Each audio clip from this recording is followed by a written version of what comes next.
The emergency meeting klaxon has been turned off. The flurry of panicking has now subsided. Why are we at panic level 2, Electric Boogaloo? The big boys mentioned us, Josh. The big boys mentioned us. This is a safe space. The big boys aren't here. Tell me what the big boys did. They mentioned us, Josh. They mentioned us. Who? Dan and Jordan, the knowledge fight guys. The big boys. Really? That's news. I always thought Dan might be a listener. Jordan, I think, is the kind of person who would scream out, "That's not how people talk." That's still mentioned on a major podcast. This could be our big break. It's only been 10 years.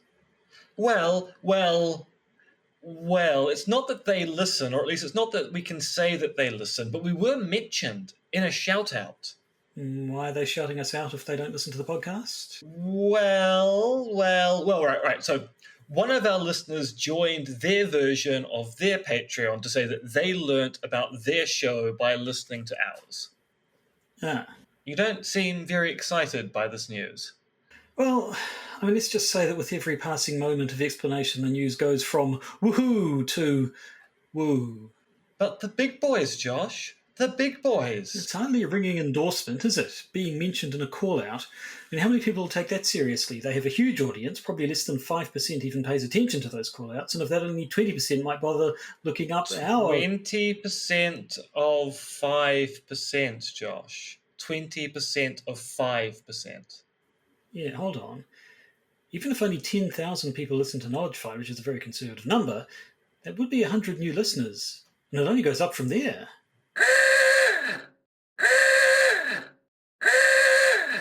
Okay, so why have you just called an emergency meeting to follow up on the previous emergency meeting? The big boys mentioned us, Em. The big boys mentioned us. We have got to get our shit together. The Podcaster's Guide to the Conspiracy, featuring Josh Edison and M. Dentith.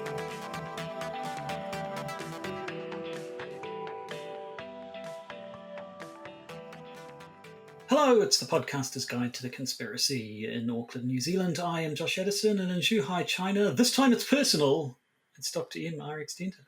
Hello there. I'm very depressed by electoral news, which hopefully is not depressing by the time that this episode goes out, but probably is going to be depressing. And in fact, will be depressing to at least someone, although presumably not joyful if it turns out to be depressing to the kind of people who listen to our podcast, which I realize suddenly sounds very arch, but at the same time, I think we have a very discreet listenership, ownership, communitarian communist society that is involved in the Podcaster's Guide to the Conspiracy, whether you're somehow reading the podcast or listening to it, or somehow even watching it.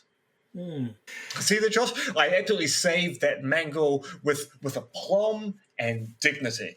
It's masterful. But yes, no, the point is we're recording this on the evening of the 6th of November, and as we speak, America appears to be in the process of voting in Donald Trump for a second time. Have you listened to him? You know what he sounds like when he talks, right? Yeah, he sounds like us when we're trying to record a podcast and someone isn't editing out the fluffs. Yeah, it doesn't matter. It doesn't matter. Not up to us.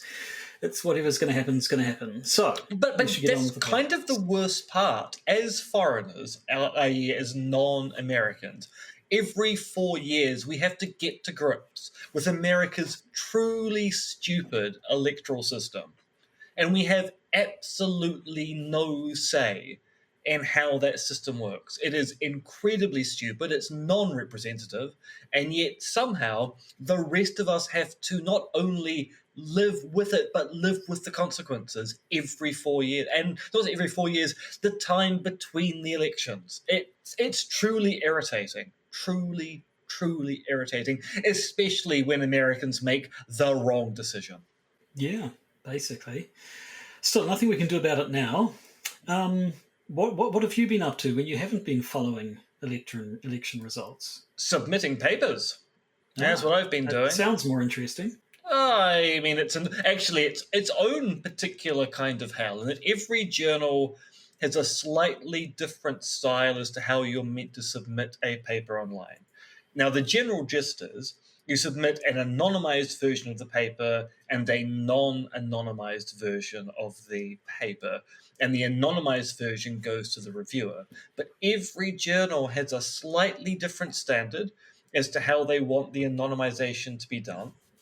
And every journal also has varying degrees of information they want on the non-anonymized version, which they only tell you about after you've submitted the paper. And they go, oh, by the way, you're missing a conflict of interest statement on your paper, which we did not tell you needed to include.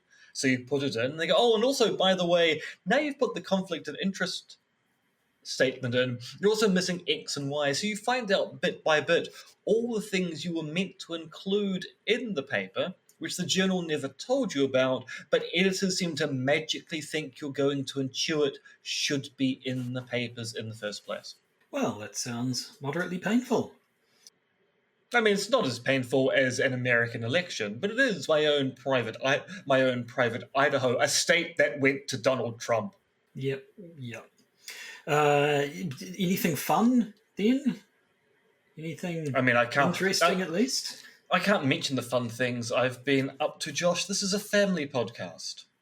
Very well. Well, then maybe we should get into the main bit of the episode, which is the family-friendly topic of assassinations. Exactly. We've chosen to flee from the present day, somewhat understandably, into the comfort of the past when men were men and women weren't so happy about it, and you could just murder a person on the street with an umbrella.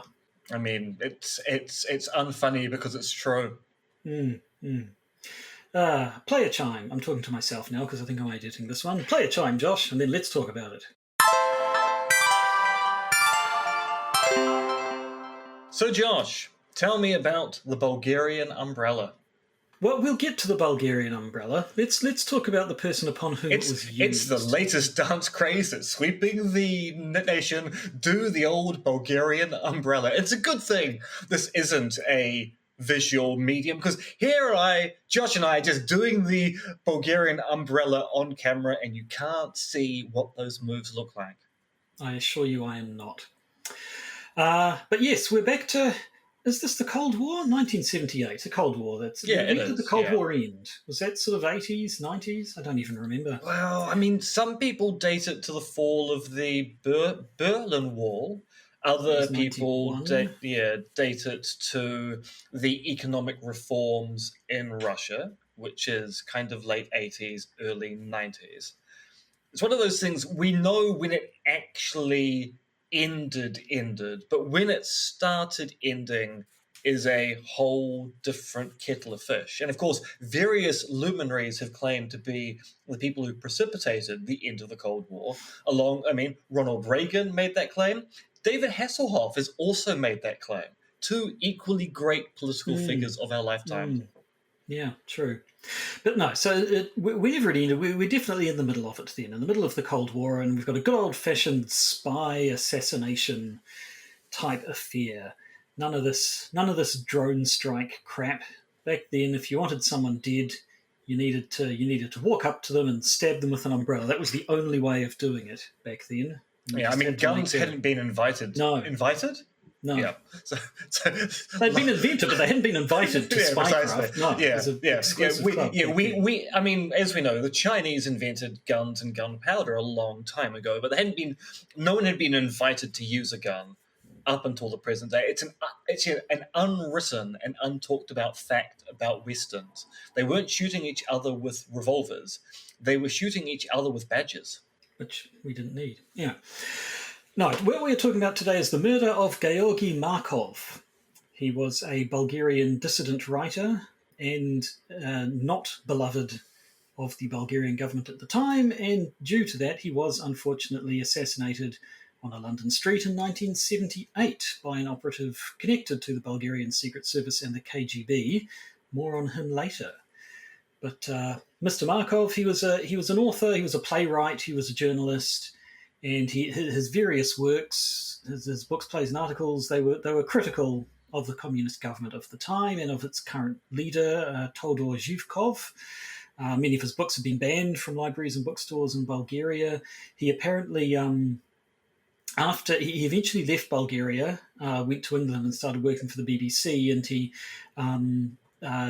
issued a series of reports for the BBC and Radio Free Europe, which apparently Bulgarians sort of secretly tuned into. So he was not a man who the government of Bulgaria was particularly fond of, and they would much rather he had gone away, and so they arranged for that to happen at the time of his death in 1978. So by this stage, he'd moved to England. He was living in London, working for the BBC, and he was murdered with I'm assuming you've all heard of this, the poison umbrella case. This is the poison umbrella case we're talking about now. If you heard anything about spies and wacky spycraft assassinations and stuff, you've probably heard of the case of a person who was shot with some sort of an umbrella gun and poisoned. Well, see, I was thinking about this before, in that the poison umbrella has been a punchline in quite a lot of media, to the point I wouldn't be surprised if a lot of people think, oh, yes, poison umbrella, that's one of the imaginative ways that writers have come up with how people could be killed using spycraft, as opposed to realizing, no, the poison umbrella may have inspired several jokes, but they were inspired by an actual incident of someone either being stabbed or shot by an umbrella. Because that's a quite important point here. We're actually not quite sure of the mechanism of the poison umbrella. We just know an umbrella was used to poison a man at a bus stop on Waterloo Bridge in London on the 7th of September, 1978. Yes, for that is when Mr. Markov was waiting for his bus to take him to his job at the BBC. And while he was standing there at the bus stop, he suddenly felt a sharp pain in his leg, which he said was similar to sort of an insect bite or a sting. He turned around and saw a man picking up an umbrella and thought that was kind of strange. By the time he had got into work, there was a bit of a swelling on his leg where he had felt the sting. By the evening, he had developed a bad enough fever that he had been admitted to hospital, and 4 days later, he unfortunately died in hospital. Now, he was post-mortemed. We'll see a little bit later. It seemed the police, like he had said, I think I've been poisoned. This feels like some sort of an assassination attempt by the people who want me dead. The police, it sounds, weren't instantly convinced, but eventually they ordered a post-mortem, and a fairly thorough one was done. And I mean, and they were unconvinced, because his story was, I was standing at a bus stop, I felt a pain in the back of my leg, I turned round and someone was picking up an umbrella, and I think he poisoned me. And that's not a very convincing story. You have to say it does sound a little bit fanciful. So, a bit strange. You got stung by a bee, and you're blaming someone with an umbrella for your bee sting. But of course, it turned out, actually, he wasn't stung by a bee. He was stung by some kind of KGB wasp. Exactly. Well, so the post-mortem turned up something very strange and interesting. The coroner took a tissue sample from the site of the quote-unquote sting on his leg, and a tissue sample from the other leg to compare the two. And when looking at the tissue sample from the infected leg, he found a tiny metal pellet, less than 2 millimeters in diameter, made of, I think, iridium and platinum or something. It was a particular alloy, presumably to make something that small but machinable. A tiny round pellet with even tinier holes drilled into it that appear to have been able to have held something like a poison. And they suspected that probably how it would have worked is you have your tiny pellet, you stick a tiny drop of poison into it, you seal up the holes with some sort of, with a wax or some sort of sugar or something that will melt, that will be solid in the open air, but will melt in with simply the heat of being inside a human body, and thereby release the poison. Especially since, given the suspected poison in this case is ricin, a substance you do not want to be handling, even in small doses, accidentally. No. So as far as I can tell, we don't know for certain that it was ricin, but ricin seems to be the only poison that fits the bill. So they were pretty much convinced that was it. Although I don't know if you can test for it, or I'm not even sure. But yes, very, very nasty poison. Something that even a tiny amount in your system can kill you. So that was the start of it. Now we've been working off a couple of articles. The Guardian had an article last year about a documentary regarding this murder, and in that article they link to an archive of their reporting from the time, and it's quite interesting to read through their articles. It starts on the 12th of September 1978, so this is now 5 days after he was stung, the day after he died. The headline is "Defector's Mystery Death," so it's still a mystery at this point. I notice at one point in the story they say, a puncture mark was found on Mr. Markov's thigh, but the fact that his death did not lead to a post-mortem examination immediately may mean that the police are sceptical about Mr. Markov's known fears of the Bulgarian secret agents.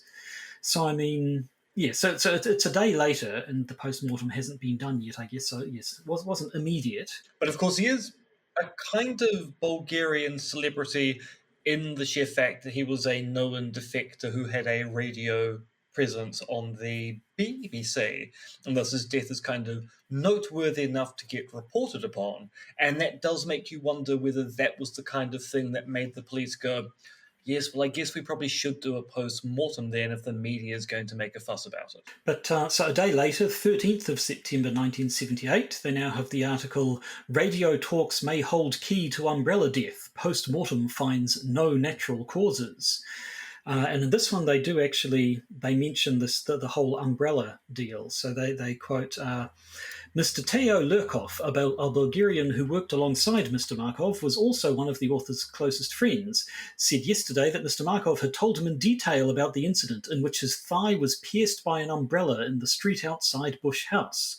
Mr. Markov told him that a well-built man with a foreign accent had pushed him in the leg with the point of his umbrella and said, I am sorry, and disappeared into a taxi, taking, of course, the umbrella with him, which is why we don't know exactly the mechanism by which all this happened.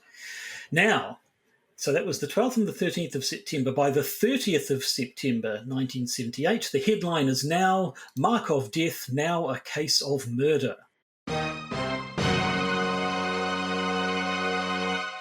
Very much so. So this article now says, or now includes, Georgi Markov, the Bulgarian who died in mysterious circumstances 18 days ago, was murdered, Scotland Yard said yesterday. You going to keep doing that? Maybe. I guess I'll find out. Evidence to back this comes from the discovery of a tiny metal pellet in Mr. Markov's leg, which is identical to a pellet removed from the back of another Bulgarian exile earlier this week. I really wish you'd kind of emphasise the end of sentences so it leads up to that nice dramatic sting. I suppose. Because, yes, it turned out Markov was not the only guy they tried this on. He was the first, and as far as I'm aware, the only one to die from it, but another man suffered the same sort of attack. And we'll be talking about that person very shortly. We'll get to him. But continuing with the Guardian's coverage, so it now jumps ahead to the 3rd of January 1979, and here it's reporting on the conclusions of an inquest into his death. So the headline is, Markov was, quote, unlawfully killed, unquote. I like that, unlawfully killed. That's a euphemism for murdered. Also, well, are we talking lawful killing? I mean, I guess actually the UK actually still has executions at this point. Do they actually in 1978? Are they still executing people? I don't know. I know crimes? I know France. They always say France's last execution was the same year Star Wars came out, so that was 1977. So the British, I don't know, they might have still. Yeah. And what a way to kill Alec Guinness! Look, Alec, you've committed a dreadful crime by being in this film. So I'm afraid to say it's off with your head. Also, welcome to the premiere of Star Wars by George Lucas. Yes. So this article points out that the identity of his assassin remains a mystery, an inquest heard yesterday. So I believe that however, I don't know the legal technicalities, but apparently that they couldn't conclude a verdict of murder or manslaughter because of whatever the rules are for what evidence and what So you I, need to I, I specifically actually say can't that. see how you can have a distinction between murder or manslaughter. One is a lawful killing and the other is not. I mean, murder is by definition an unlawful killing, and manslaughter, you are unlawfully killing people. You're just not guilty of a criminal act when you do it. Well, as you know, it Actually, no, you depends. can Actually, be, don't it you? does Yeah. depend. Yeah. But I assume that they are specific crimes with specific definitions. So I guess the inquest couldn't Well, yeah. I mean, I prove that guess whatever happened is. fit to those exact I mean, definitions. can you be charged with manslaughter with self-defense? At which point it might be a lawful killing, but you've committed manslaughter rather than murder. Maybe I'm just not the legal mind I think I am as associate professor of philosophy.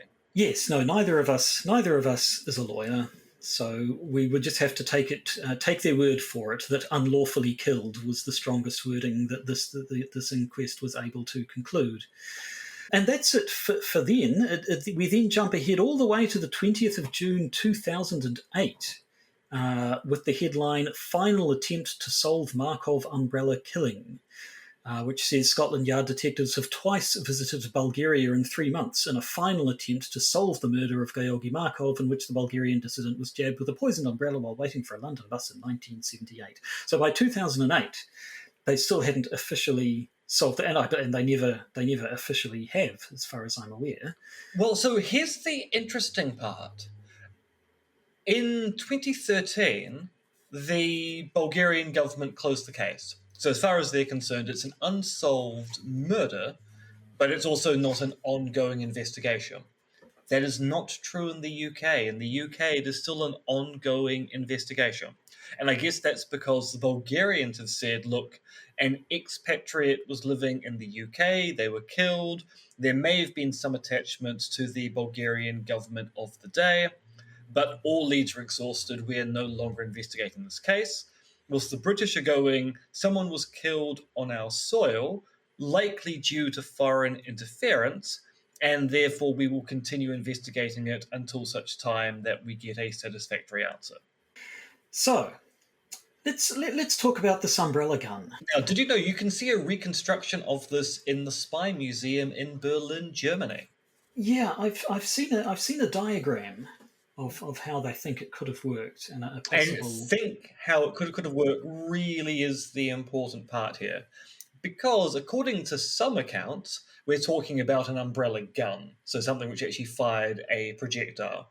Some accounts, we're talking about an umbrella which kind of had some kind of pneumatic system where you stabbed someone in the leg and it injected the pellet into Markov's thigh. So we're not quite sure how the umbrella worked. No one has said umbrella in their custody. And so if you go to the Spy Museum website and actually look at the picture of the umbrella, they are quite happy to admit that it is a somewhat imaginative reconstruction of how they think the umbrella might have looked and worked at the time. Because I've read a couple of different accounts. So we just heard from the Guardian reporting that Mr. Markov's friend said that he had been poked in the leg by someone with a foreign accent who said "I'm sorry" and jumped in a taxi. I had read other accounts that suggested that initially Markov, he just sort of said he felt a pain in his leg and turned around to look and saw a guy picking up an umbrella and initially suggested that maybe the dropping of the umbrella was just so that he would have an excuse to have turned away from Markov when he looked around so that I wouldn't see his face, or suggesting that the umbrella wasn't even the delivery mechanism at all, and that it was just the dropping of the umbrella was a cover for however he had injected this thing into the guy. But yeah, I've heard. I'm not quite sure where those accounts came from. The Guardian report very much gives you the idea that yes, he was jabbed with an umbrella, and that is how the poison is delivered. And indeed, sometime later, a man called Oleg Kalugin, who was a former KGB defector living, or still is as far as I'm aware, living in the West, he has gone on the record and said that Markov was killed by ricin delivered via an umbrella gun. According to him, the attack was personally approved by Yuri Andropov, who at the time was the head of the KGB. Andropov is a name I've heard before. Well, former head of the KGB, former head of the USSR, but importantly for this story, had been the ambassador to Hungary during the first and unsuccessful Hungarian uprising of 1956.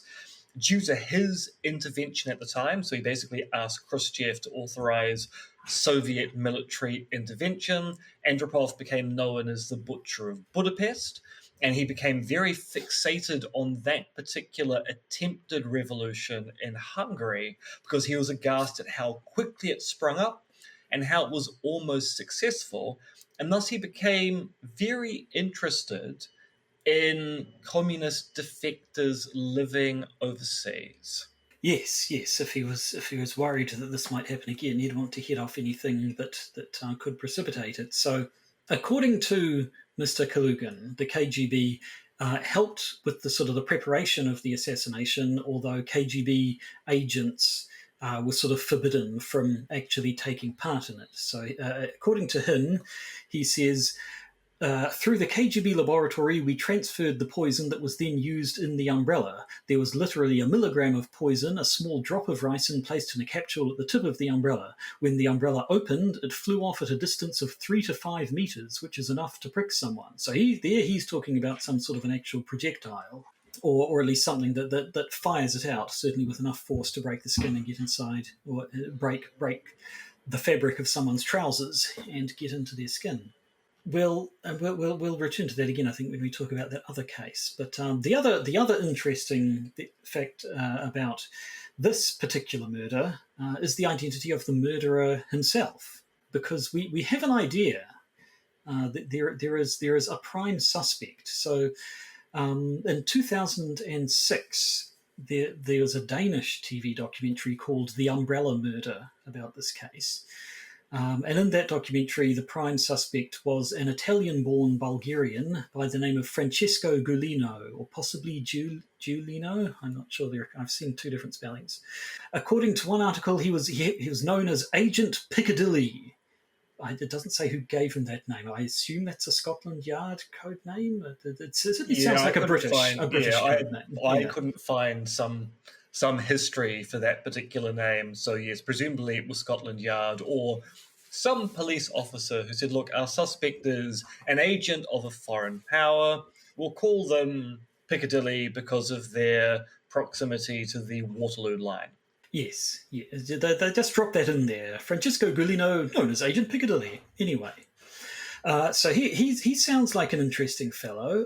He was born in Italy, but grew up in Bulgaria. In 1970, he was arrested in Bulgaria for smuggling, and it sounds like he was basically at that point. They said, "Well, you're an interesting fellow. You've got a set of skills on you.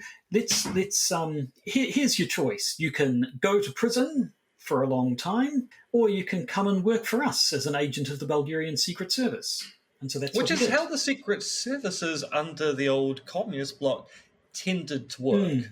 Yes.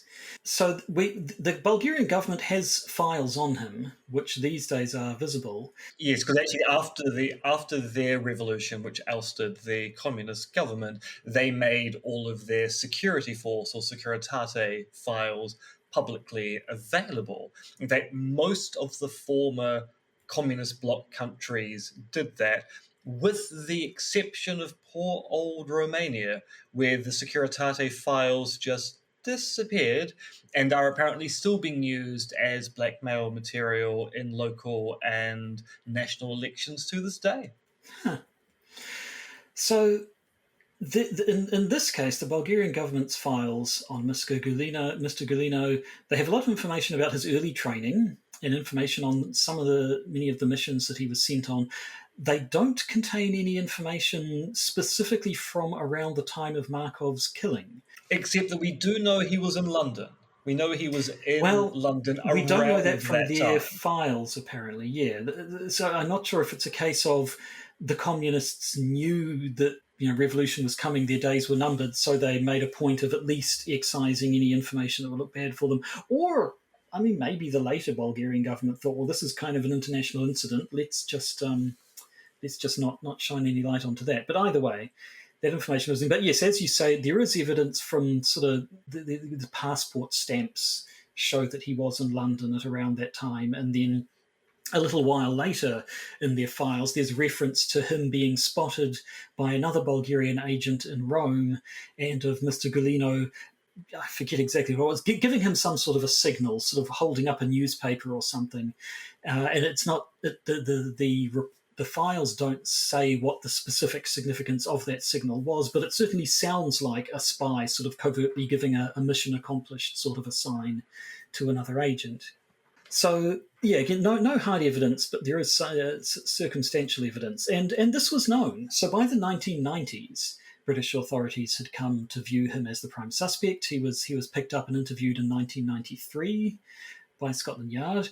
Supposedly, now he obviously has denied all his life that he had anything to do with it. And apparently, yeah, he was picked up by Scotland Yard, he was interviewed, but they reckon they did not have enough evidence against him to charge him with the crime. Now, Ulrich Scotter, who's the director of the Umbrella Murder documentary, his pet theory is that Golino may have cut a deal. In this Guardian article about his documentary that we've read, it says, "They had all the evidence he was a spy. He's by far the biggest spy case we ever had, and he was left untouched," said Scotter, who obtained a transcript of the 1993 interrogation. "He is following up leads suggesting Golino may have cooperated with Western services, giving evidence on other major cases in exchange for remaining free, although as yet there is no hard evidence." So some innuendo there, some suggestion. Yes, and there's a lot of suggestion here with respect to, well, he acted in a particular way which made us suspicion of his activities at the time, and yes, he always explicitly denied committing the assassination, but he also constantly intimated that he knew something about it, if not had been involved in it. Yes, I mean, we know he definitely was an agent of the Bulgarian Secret Service. And we know he'd been involved in a bunch of other stuff. We know a fair bit about him thanks to the recordings of Gianfranco Ivanizi. Mr. Scotter knew this fellow, Mr. Ivanizi, who was an Italian-Danish film director who knew Mr. Golino personally, and it turned out was in the habit of secretly taping conversations between the two of them. And apparently those give you a bit of insight into Mr. Golino's character. He was, lied about everything to everyone, among other things. Apparently he was quite a fan of your Nazis and your Mussolinis. He had a copy of Mein Kampf, I think, and so he was... a fan of fascism, you say? That seems to be coming back into style. Maybe he was just avant-garde. And in another instance of even less direct innuendo, the article kind of suggests that Golino had Mr. Ivanizi killed. It says that it turned out that Ivanizi, had appeared in a documentary about the Markov murder and talked about Golino. The filmmakers promised to anonymise him, but they didn't do it properly, and Golino was furious. Later, the pair went for dinner, and the day after that, Ivanizi died, Scotter said, recounting the memories of Ivanizi's family. So they seem to be suggesting that this dude had his mate killed because he didn't like that he'd thrown suspicion on him in another documentary. Yes, but they just kind of dropped that one. Does have that kind of thing of, they had a meeting and then the next day he died, like the last time he had a meeting with a friend, at least we think, and then boom, the person was dead 4 days later. So yes, Mr. Golino was never arrested. He died in 2021, a free man. Mr. Scotter had interviewed him shortly, not long before he died, and even right up until that point, he denied having anything to do with Markov's death. So we'll never know for sure, but he certainly seems to have been the main suspect. Yeah, so it remains an unsolved crime, but still an active investigation in the United Kingdom, and that's quite fascinating, especially given other unsolved crimes of assassinations in the UK in the present day. Yes, because this, of course, does have similarities to other cases we've seen. Obviously, the main similarity is, and now let's get into this point, the other guy who was also shot with a poison umbrella. Well, yeah, so this is the bit which is kind of fascinating about the theory between was it a stabbing or was it a shooting, because this other person who it is claimed was attacked by an umbrella, does seem to have been shot by an umbrella gun and not stabbed by an umbrella dagger. Yes, I mean, he doesn't, as far as I'm aware, mention a gun at all. But so we're now talking about Vladimir Kostov, who was another Bulgarian defector, much like Mr. Markov. He was in Paris at the time. And so in his case, they retrieved, like we said earlier, they retrieved a pellet from his body. He got lucky, apparently. This pellet had a wax coating around it that hadn't melted properly inside his body as it was supposed to. And so only a tiny, tiny amount of the already tiny amount of ricin entered his body. And apparently it is possible to be effectively vaccinated against ricin if you get a really, really, really tiny amount of it in you. And that seems to have been what happened to him. I imagine that's one of those things where, because even a milligram of ricin can be fatal, working out the smallest minimal dose that vaccinates you and doesn't kill you is not a viable way to protect your agents against. Yeah. But yeah, so basically, it seems like he simply got lucky, and he ended up surviving his case of ricin poisoning. But yeah, the account of it is interesting. So from one of those Guardian articles back in 1978, they say, Mr. Kostov says that as he was leaving the Arc de Triomphe metro station on August 27, so this is actually before the Markov incident, he heard a crack which sounded like an air gun report and felt a sting on the right side of his back. Although the wound became inflamed, he quickly recovered. The existence of a pellet found by doctors on Tuesday and in the presence of 2 Scotland Yard detectives strengthened suspicions that the umbrella with which Mr. Markov was injured was a sophisticated gun. Assuming they used the exact same device each time. So the date of that article, is that post the killing of Markov? Yes. Because now I'm thinking about it. Because Scotland Yard doesn't typically operate in Gay Parade. Well, no. So he was. This incident happened before the Markov incident, but because he survived, he never got a post-mortem.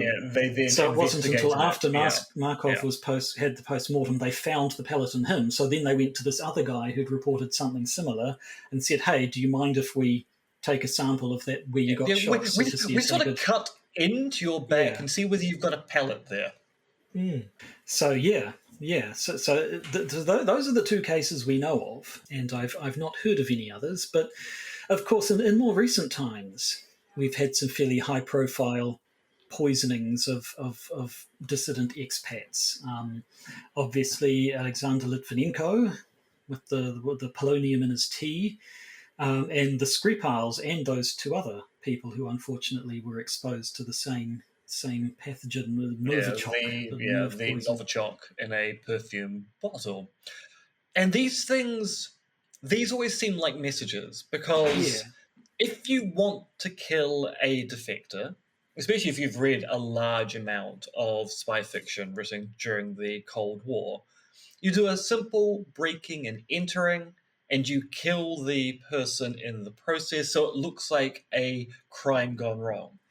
These are all examples of very arcane, very complicated ways of killing people that seem to exist more as a way of getting a message across than it is simply a vendetta against the particular individual, which is not to say that they didn't intend to kill these particular individuals, but what they really wanted to do was send a message, which is, we can get you, and you are not going to be able to work out how or when.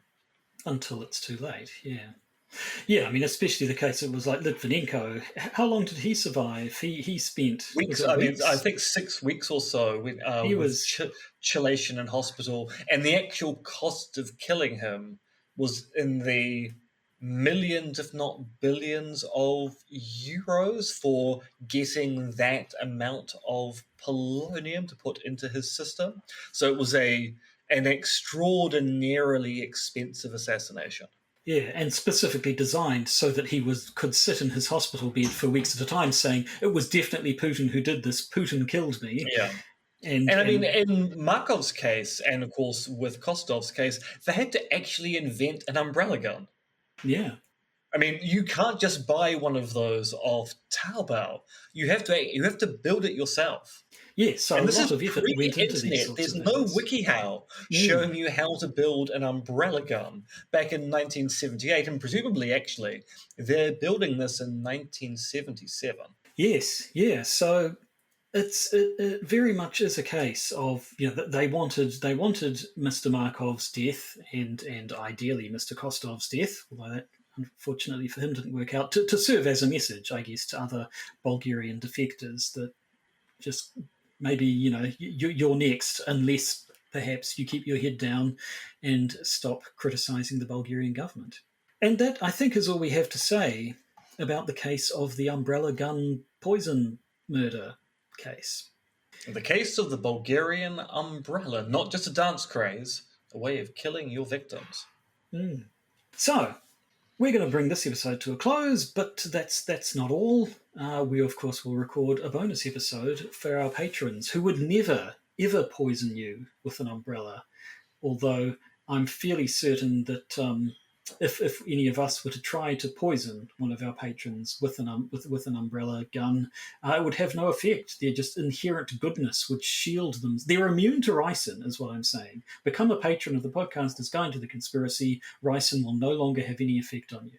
So I'm just getting a note here from our legal expert, which is to say that all promises about being immune to ricin based upon becoming a patron of the Podcaster's Guide to the Conspiracy should be considered null and void. Listening or subscribing to the Podcaster's Guide to the Conspiracy in no way vaccinates you against ricin poisoning, and indeed may actually lead to excessive death by ricin by mere association.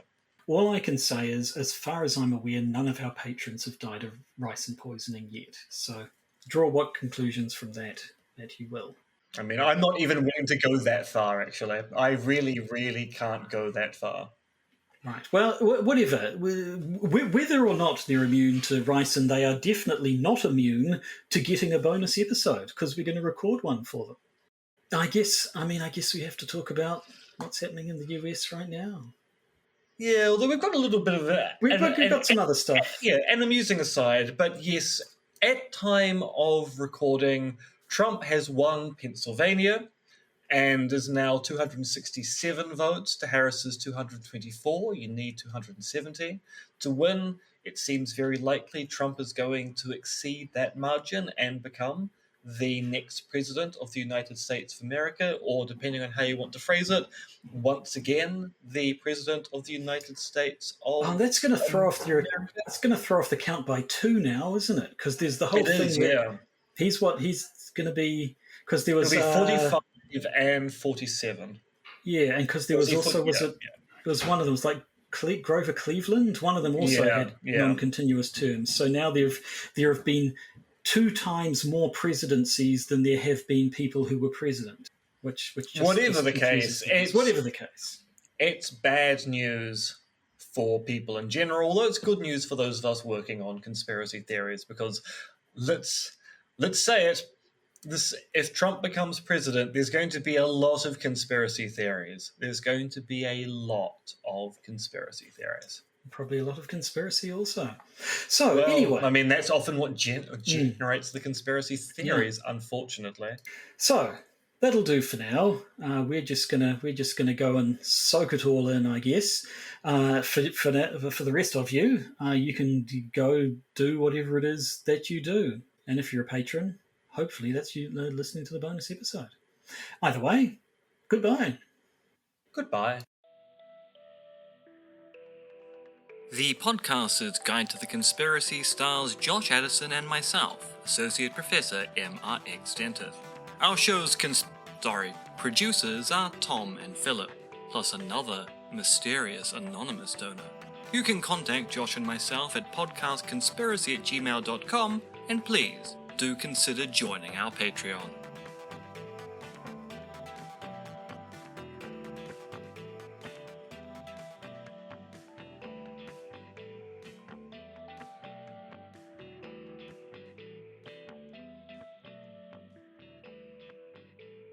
And remember, Soylent Green is Meeple's